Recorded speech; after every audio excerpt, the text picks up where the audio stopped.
Hi guys, I wanted to talk to you today about an article in the Diplomat online news briefing or news website called the Diplomat.com, and this was something that was published on September the 21st of 2020, and in it was talking about Rodrigo Duterte, the weak strongman of the Philippines.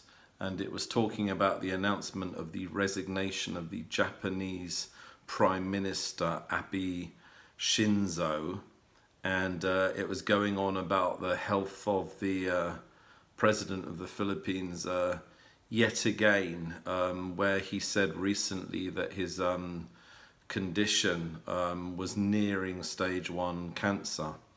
You have to understand that when the president talks, he often kind of uses almost this rhetoric, this style of speech. And I think he's just being honest. The Filipino people have asked him to be honest. The opposing politicians have asked him to be honest. He's said many times before that he is a man of 75 years old. The palace has said this as well. And of course, at 75, people do have medical conditions. He made it very clear as well that he has a number of ailments, including the Berger's disease and the Barrett's esophagus. Of course, all of these things, as you get older in life, they would affect you more. But that doesn't stop him from doing his job as president. He's very, very clear about what he's doing. He's has a clear policy in place. He then went on. He is known to be taking sleeping pills and fentanyl to relieve pain from his spinal issues. Duterte said he started experiencing frequent headaches due to a motorcycle accident 7 years ago. He's a man of 75 years old. He's going to have various conditions. As you get older in life, it's inevitable. But it doesn't mean that he can't run the country. And the problem is, the more talk about his health, the more of a sidetrack this is going to be. And already people have said, why doesn't the president hold off the elections of 2022 due to COVID-19, due to the pandemic? But the palace has made it very clear that they've got no intention at all to postpone the 2022 elections. They may have to do it slightly differently. I do personally worry if there's still a lockdown and people need to wear masks and there's social distancing. I already understand there's a queue to vote. I know we're talking a long way off. We're talking about 2 years' time. But I'm very sure that the elections will take place. It's just a shame, The problem is that as the president is caught up in all this controversy, as people try and use his health as an excuse to undermine what's being achieved, it means that the real issues aren't being focused on, i.e. the Philippines is going in the right direction through the Build program. The economy was strengthened had it not been for the COVID-19 pandemic. And I think that's one of the problems, I think that's really put a dampener on what the president was trying to achieve. And that's why I said in one of my recent videos that, the president is on a mission. He has work to complete. And sadly, this work has been stalled by this pandemic. But I believe the president has handled it very well. He always chairs these meetings. He has the top advisors. As the president said before, he relies on scientists to sort of dictate policy. People say, what's the plan of the president? Well, the president has a plan, and the plan is obviously to protect the Filipino people from COVID-19 until a vaccine becomes available. Anyway, going back to this article, all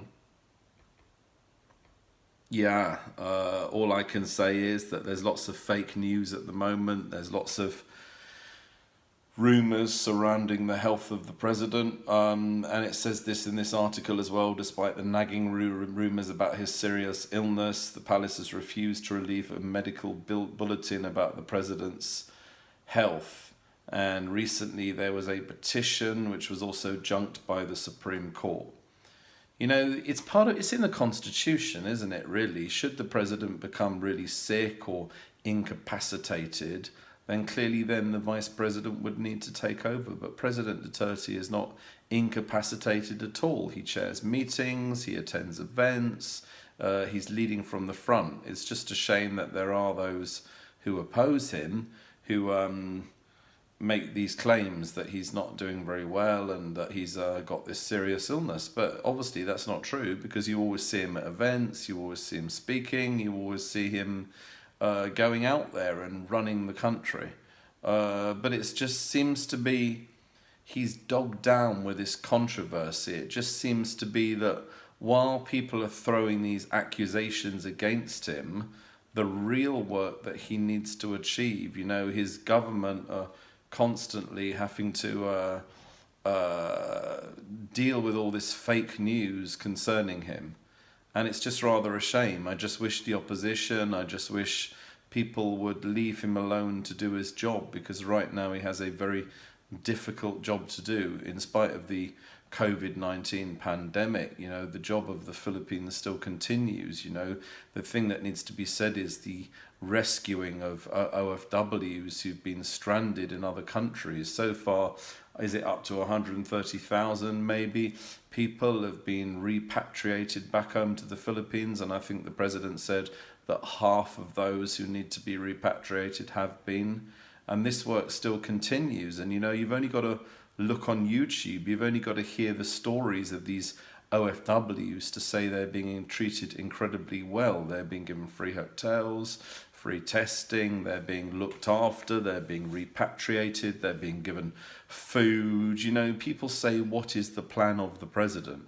Well, this is the plan of the president. The plan of the president is to honour OFWs, to treat them well. He only said recently in his address to the United Nations that, you know, he's paying tribute to the OFWs around the world. He's paying tribute to those OFWs who have really helped the country and helped the Filipino people, and also they're battling on the front line against COVID-19. It has to be recognized there are 11 million Filipinos around the world, and many of those Filipinos are working in care, in healthcare, looking after the elderly, looking after children as nannies, you know, as support workers in people's houses, as well as medical professionals. You know, whichever country you go out to in the world, you will find Filipino workers, and these Filipino workers are working very hard for the country. And this seems to be what the president is most proud of at the moment, and this is what he's focusing on. So to those who say that he doesn't have a plan during COVID-19, well, he has a clear plan. The plan is to take care of Filipinos, to take care of all the OFWs, and to make sure they're okay, to make sure they're repatriated when they need to be. And you know, I just think that stories like this, you know, these kind of articles like we saw in the Diplomat only a few days ago, calling him a weak strongman of the Philippines. Well, firstly, he's not a strongman. You know, he's a president. He's the president of the Republic of the Philippines, democratically elected by over 16 million Filipinos. And would you rather have a weak president? You know, during the this battle to deal with the war on drugs, you know, would you rather have someone weak? Would you rather have, before President Duterte took office, there were 4 million Filipinos addicted to illegal drugs? Would you rather that continue? Would you rather that crime, criminality, murders, you know, all these other crimes were really rampant? But when President Duterte took office, he clamped down on that. I remember back to his greeting, I believe it's 2016, his greeting at Christmas, where he said to all the drug dealers and criminals, this would be your last Merry Christmas. You know, he didn't mean that literally, but I think it's rhetoric. And I think, that's what needs to happen. People have said before, when the president is talking to criminals, you need to speak in a certain way. And when he's speaking to the UN, he needs to speak another way. And people need to understand that. For everyone who says the president uses bad language and that he's always swearing and, telling these stories, that's what they are. They're stories. And they're stories designed at certain audiences. People have to understand the president of the Philippines is from Bisaya. That's the way they speak. That's the way they are. But the fact is, people call him the old man of the Philippines. But literally, he is like a father to the Philippine people. And I disagree that he's weak at all. So to the Diplomat magazine, online blog, whatever you want to call yourself, I don't believe he is weak.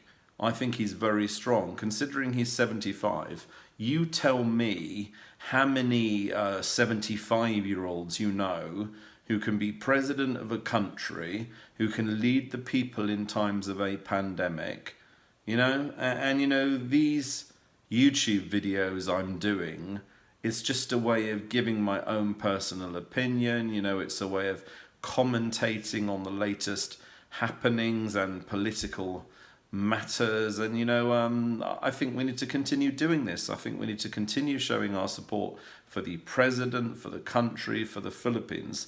And we need to also pray for the president.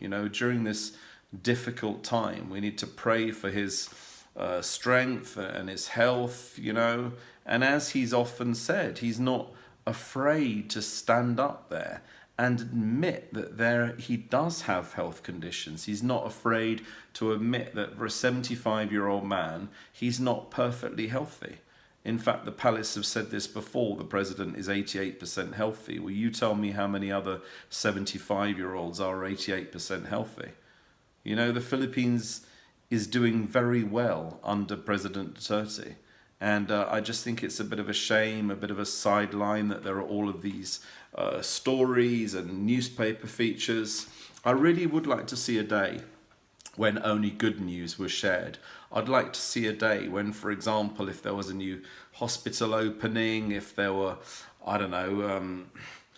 more things to celebrate, schools opening, I think this is the kind of news, the Universal Healthcare Act, the raising of the Philippine passport validity from 5 to 10 years. These are the kind of things that should be on the front of the newspaper.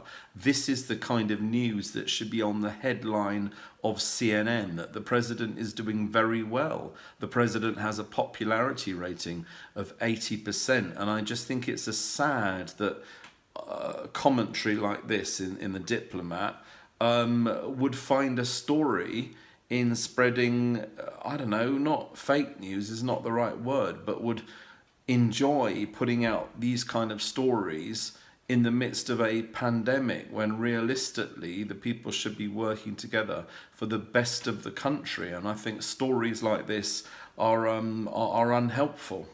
Anyway, guys, thanks so much for watching.